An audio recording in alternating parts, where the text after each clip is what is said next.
Hello everybody, आपने ये गाना तो सुना ही होगा, जा जा जा कबूतर जा जा जा।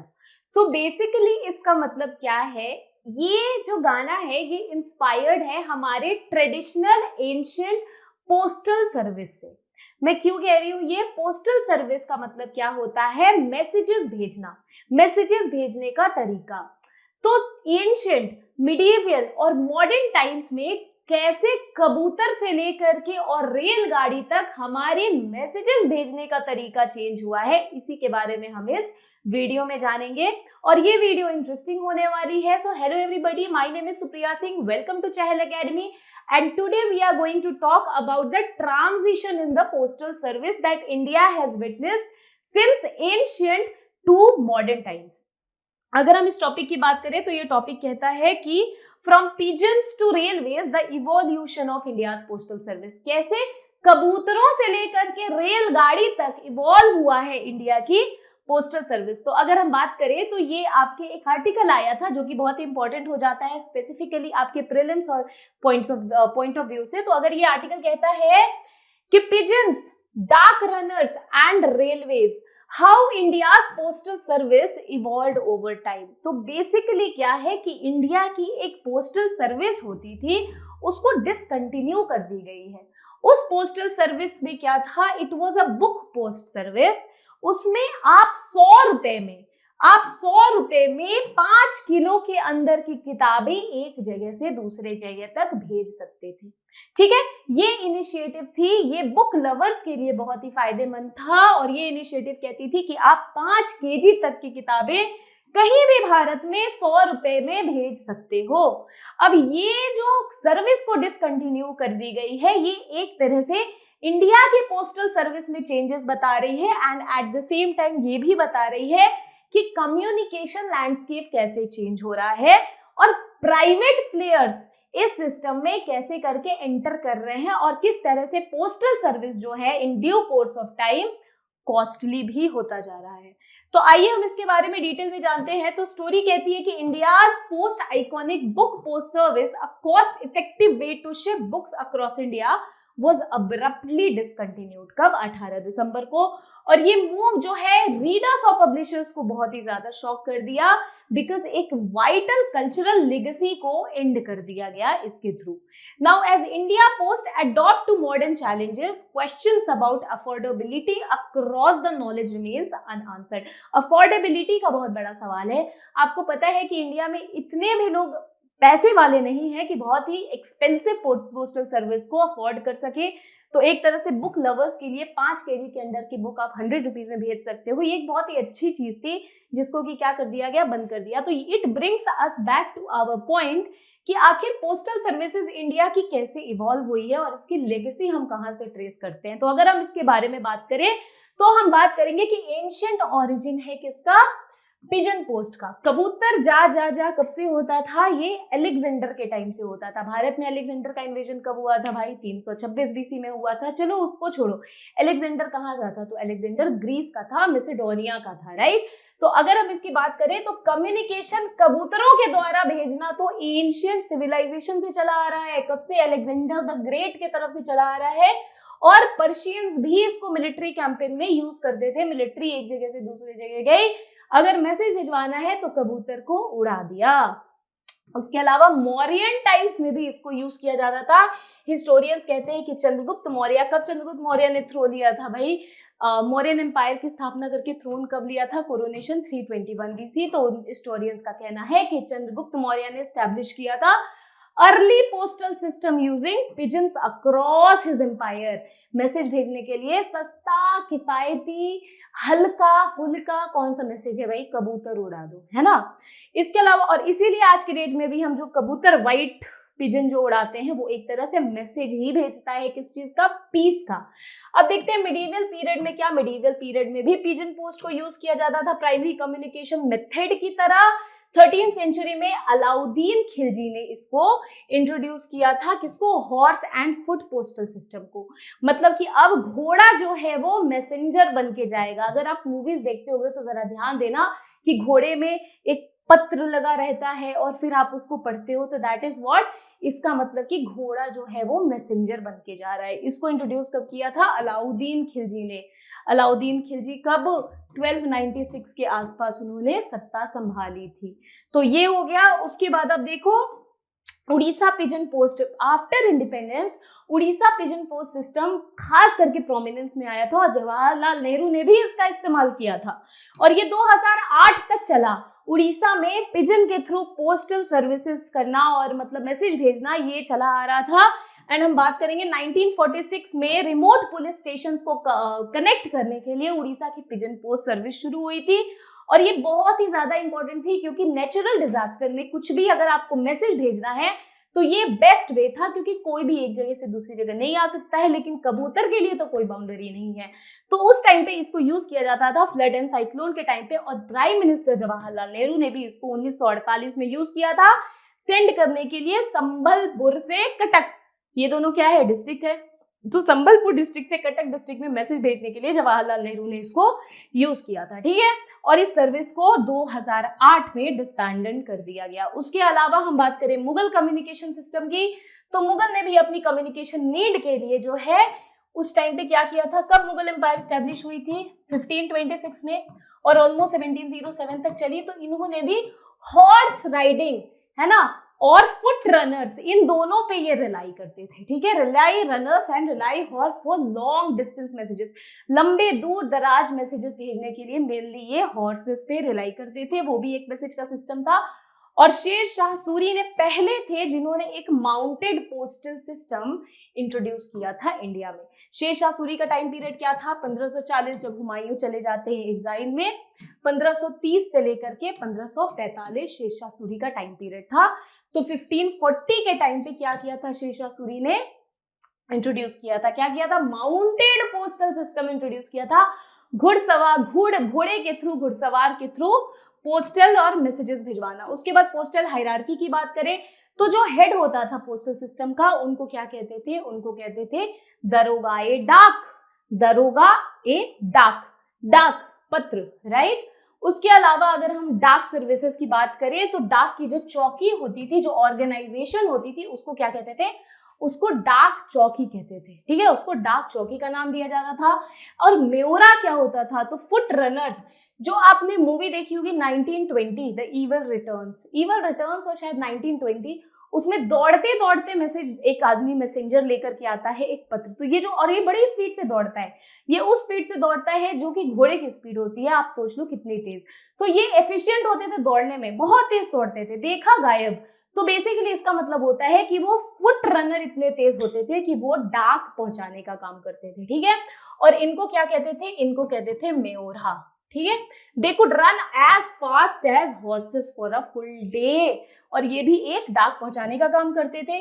और इसका लिमिटेड यूज, जैसे कि मॉडर्न पोस्टल सिस्टम है ना, मुगल पोस्टल सिस्टम की फैसिलिटी जो थी वो बहुत लिमिटेड गवर्नमेंट काम के लिए यूज होते थे। आज के डेट में तो हम किसी भी चीज के लिए, कुछ सेंड करना है, मैसेज सेंड करना है, कोई चीज सेंड करना, हम पोस्टल सिस्टम का यूज करते हैं। बट उस टाइम पे बहुत ही लिमिटेड गवर्नमेंट एडमिनिस्ट्रेटिव पर्पस के लिए पोस्टल सिस्टम को यूज किया जाता था, इस्तेमाल किया जाता था। अब आगे देखते हैं, from pony express to telegraph line. Pony का मतलब क्या होता है? पॉनी एक्सप्रेस का मतलब होता है कि 1880s के टाइम में यूएसए में, वेस्ट में यूएसए में डाक का एक सिस्टम यूज होता था, पोस्टल सिस्टम यूज होता था, उसको कहते थे पॉनी एक्सप्रेस। पॉनी एक्सप्रेस का मतलब घोड़े के थ्रू मैसेज भिजवाना। घोड़े के थ्रू मैसेज भिजवाना, घुड़सवार लेकर के जाएगा या घोड़ा ही लेकर के जाएगा, उसको कहते हैं क्या? Pony express. तो कैसे पॉनी एक्सप्रेस से, मतलब उस तरह के मैसेजिंग सिस्टम से किस तरह से हम टेलीग्राफ लाइन तक पहुंचे, उसका एक तरह से इवोल्यूशन हम देखें तो control over communication. British East India company ने क्या किया कि कंट्रोल किया कम्युनिकेशन पे। क्यों? क्योंकि उनको हम पे राज करना था, उनको हम पे रूल करना था। तो British East India Company consolidate किया इंडिया में पावर को by controlling the communication network और and doing what? Expanding a secured postal system. Secured postal system for commercial and political need, for its own benefit. For commercial and political needs it secured the postal system की अब ये control हो जाएगा। ठीक है, Mughal postal system जो था वो तो मुगल पीरियड में मेनली एडमिनिस्ट्रेटिव पर्पस के लिए यूज होता था और लेटर जो था वो ज्यादा एफिशिएंटली मुगल पोस्टल सिस्टम को भी स्टैब्लिश किया गया था। लॉर्ड क्लाइव कंट्रीब्यूशन, हमें पता है कि लॉर्ड क्लाइव कौन थे भाई, तो लॉर्ड क्लाइव गवर्नर जनरल थे, राइट। लॉर्ड क्लाइव कौन थे, लॉर्ड क्लाइव बंगाल के गवर्नर जनरल थे और उन्होंने 1757 बैटल ऑफ प्लासी के टाइम पे भी थे और बैटल ऑफ बक्सर के बाद 1765 में भी वो भारत में थे। और उन्होंने 1766 में 1766 में इन्होंने क्या किया था, इन्होंने इंट्रोड्यूस किया था, उन्होंने first regular postal system introduce किया था लैंडलॉर्ड को रूट असाइन करके, कि अब इसी रूट के थ्रू क्या होगा, पोस्टल सिस्टम कैरी होगा, राइट। पोस्टल रनर्स को जो दौड़ के जो चिट्ठी पहुंचाते थे उनके लिए अब रेगुलर रूट लैंडलॉर्ड्स को असाइन कर दिए गए थे, क्योंकि उस समय तो आपको पता है कि अगर किसी को रूल करना है कहीं भी तो वहां के लोकल लोगों को अपने पास करना पड़ेगा, अपने साथ करना पड़ेगा। तो लैंडलॉर्ड्स को जो गवर्नर जनरल थे वो अपने साथ मिला करके रहते थे, यानी कि वहां के सामंत का साथ देते थे, सामंत को अपने साथ रखते थे, प्रिंस को भी अपने साथ रखते थे, राजाओं को, और उन्हीं को असाइन किया था लैंडलॉर्ड्स को क्या, रूट। किस लिए कि अब पोस्टल रनर्स इसी रूट से ले जाएंगे मैसेजेस को। Improvement under Warren Hasting, Warren Hasting के अंडर में हम क्या इंप्रूवमेंट देखते हैं, तो वॉरेन हेस्टिंग के अंडर में हम पोस्ट मास्टर जनरल को देखते हैं कि उनको बंगाल में अपॉइंट किया गया था, किस चीज के लिए, प्राइवेट लेटर को इंट्रोड्यूस भी किया गया था और पोस्ट मास्टर जनरल को अपॉइंट किया गया था प्रॉपर फॉर्मली, कि अब आप प्राइवेट लेटर्स जो है वो पोस्ट मास्टर जनरल देंगे और उनको पोस्टल चार्जेस दिया गया था। स्टैब्लिशमेंट ऑफ पोस्टल ऑफिसेस ये कब हुआ था भाई, 1774 टू 1786, यानी कि ये किसका टाइम पीरियड है, ये टाइम पीरियड है कब, गवर्नर जनरल का 1774 से 1786 में, राइट।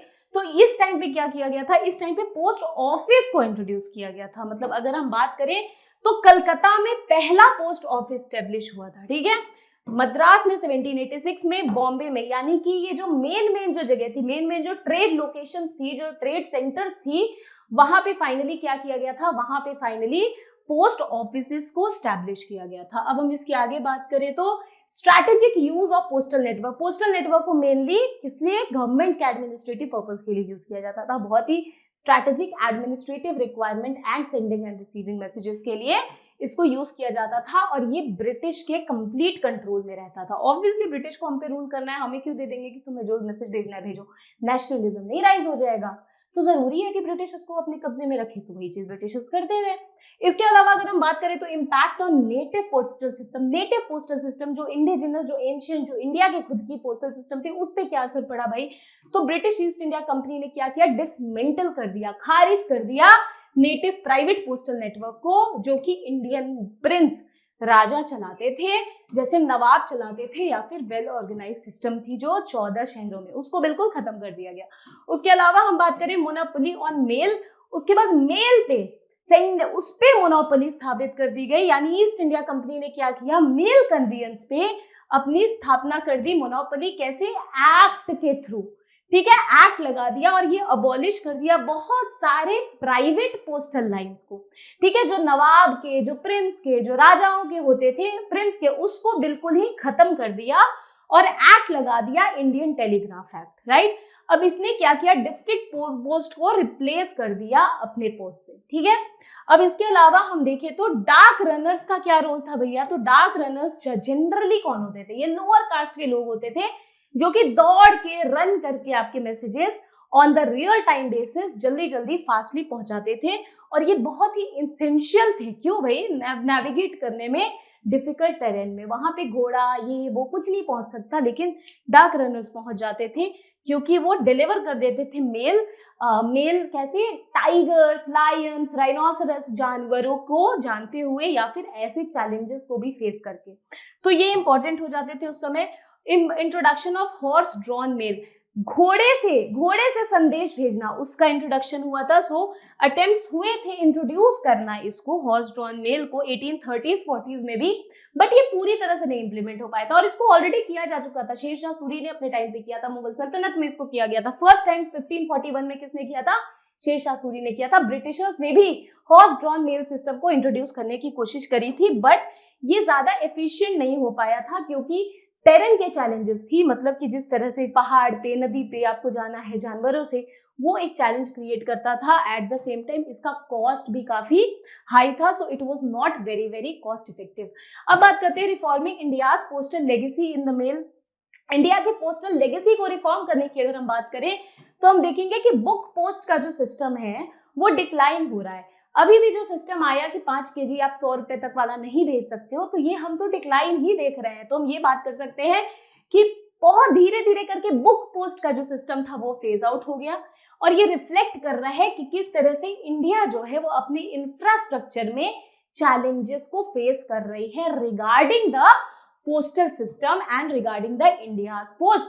सेकेंड, अगर हम बात करें पोस्ट ऑफिस बिल जो 2023 में अभी रिसेंटली इंट्रोड्यूस हुई है, वो 2023 में राज्यसभा में इंट्रोड्यूस हुई है और राज्यसभा में ये पास भी हो गई है, जिसको कि कह रहे हैं हम पोस्ट ऑफिस बिल। तो ये जो बिल है ये 1898 कौन सा टाइम पीरियड है भाई? ये टाइम पीरियड है हमारा ब्रिटिश राज का, तो उसको ये रिप्लेस करेगी, क्योंकि उसका रिप्लेसमेंट आफ्टर इंडिपेंडेंस भी नहीं हुआ है। तो basically 1898 Indian post office act को रिप्लेस करेगी, और इसका एम ही है मॉडर्नाइज करना इंडिया के पोस्टल रोल को, both a messenger service and banking provider. इन दोनों में इंडिया के रोल को मॉडिफाई करना, इन दोनों में इंडिया के रोल को मॉडर्नाइज करना ही इसका मेन एम है, राइट। और कंसर्न क्या है कॉलोनियल लेगेसी का? जैसे कि कुछ राइटर्स जैसे कि चैटर्जी वो क्वेश्चन करते हैं कि whether the repeal of 1898 act is a step towards decolonisation. क्या हम 1898 एक्ट को अगर रिपील करेंगे तो क्या ये डीकोलोनाइजेशन के टुवर्ड्स हमारा स्टेप है? और if colonial ideology are resurfacing in the new form, या फिर हम इसको रिप्लेस इसीलिए कर रहे हैं क्योंकि अब हम मॉडर्न टाइम में अपनी आइडियोलॉजी उस पे थोप सके और अपने अकॉर्डिंग उस पे जो है वो बैन और रोक लगा सके। क्योंकि आप अगर इंफ्रास्ट्रक्चर एफिशिएंट करके और इजी और cost effective delivery of male services करना चाहते हैं, तो फिर आप 100 रुपए में 5 किलो किताब ट्रांसफर करने का प्रोविजन क्यों मना करते? इसका मतलब कि कुछ ऐसा है कि इसमें कुछ तो लूप होल है कि आप on the pretext of phasing out the colonial legacy you are trying to impose your own modern legacy which in itself is a questionable thing। ये चीज वो कहते हैं there is concern that India Post may become a museumised system. मतलब India का जो post था, जो लेगेसी थी कभी एंशियंट और मिडिएवल टाइम की, वो हो सकता है अब बस मात्र piece of in a museum, art in a museum बन के रह जाए, क्योंकि आप पूरी तरीके से उसको मॉडिफाई कर दोगे। कितना वो पीपल फ्रेंडली होगा, कितना नहीं होगा, या फिर हो सकता है कि आप उसमें इतनी ज्यादा मॉडर्निटी ले आओगे जिससे कि थोड़ी सी भी ट्रेसेस हमारे पास्ट की, हमारे पास्ट लेगेसी की नहीं रह जाएगी। यानी कि अगेन वो एक कॉलोनियल सिस्टम ही होगा, और again reflection of a colonial system ही होगा वो, और कुछ भी नहीं होगा। तो ये डीकोलोनाइजेशन की जगह हो सकता है ये रीसर्फेस हो जाए एज अ न्यू कॉलोनियल वे। इसके अलावा अगर हम बात करें तो हम अगर देखते हैं तो ये हो जाएगा आपका nostalgia and cultural impact. Nostalgia किस चीज का होता है? जिसको कि हम याद करते हैं, है ना, कुछ पुराना, जैसे स्कूल हो गया, अरे नोस्टैल्जिक हो गए, है ना। तो इससे क्या हो गया कि हमारा जो, if we talk about it, तो चैटर्जी जो है वो ये रिफ्लेक्ट करते हैं कि नोस्टैल्जिया एक्सपीरियंस, जैसे कि हमें डाक आता है, हमें चिट्ठी आती है, पत्र आता है, उससे हमें अपनी पुरानी यादें ताज़ा हो जाती हैं कि अरे हमारे दादाजी के टाइम में या हमारे पिताजी के टाइम में इसी तरह से डाकिया आता था, चिट्ठी लाता था। तो वो एक एक्सप्रेशन ऑफ हैप्पीनेस, वो एक nostalgic feeling that is to be totally, that is going away with the passage of time. तो यही चीज ये चैटर्जी रिफ्लेक्ट करते हैं कि the nostalgic experience of receiving the hand written letter that emphasizing the personal and secretive nature of traditional mail which contrast with the tech savvy generations experience। आज की date में क्या है, तुरंत मेल आ गया, हमने फोन खोला, अरे वाह नया मेल है भाई, नया है, चलो डिजिटल है, ये है वो है। बट वो एक मेल आना, उसमें सारे सीक्रेट्स लिखना, पेज ऐसे खोलना, पेपर खोलना, that nostalgic experience and that reading and the expression that is generated on your face, and you imagine that how would that person be feeling while writing this mail letter. So that experience is going away and it is getting totally completely replaced by the tech savvy generation experience, जो अभी हम artificial intelligence के modernisation के era में या फिर technological era में जो हम आज के डेट में देख रहे हैं, right? That is the major concern of whom, of Chatterjee. उनका कहना है कि वो वाली जो चीज है, वो वाली जो एक नॉस्टैल्जिक फीलिंग है, that is totally going away with the passage of time. ये आपके लिए एक मेंस प्रैक्टिस क्वेश्चन है related to the same topic जो हमने अभी डिस्कस किया है। ये क्वेश्चन ये कहता है कि examine the evolution of India post from its colonial origin to its present date challenges। colonial origin से present day challenges में आप evolution को एग्जामिन करो। Discuss the impact of 2023 post office bill on its role as a public service and its competition with the private players. तो हमने जो भी आपको अभी डिस्कस किया है इसी से रिलेटेड क्वेश्चन है, आप इस क्वेश्चन को जरूर अटेम्प्ट करना। आई होप आपको ये टॉपिक अच्छे से समझ आया होगा। For more such informative and interesting content related information and videos, please do not forget to like and subscribe Chahal Academy। मैं आपसे अगले वीडियो में मिलूंगी। Till then thank you so much. अगर आपके पास कोई भी इससे रिलेटेड डाउट है आप अपने कमेंट सेक्शन में जरूर लिखो। एट द सेम टाइम इस क्वेश्चन का आंसर भी लिख के आप कमेंट में जरूर पोस्ट करो, हम उस पर जरूर रिवर्ट बैक करेंगे। Take care, thank you, see you in the next video. Till then Jai Hind.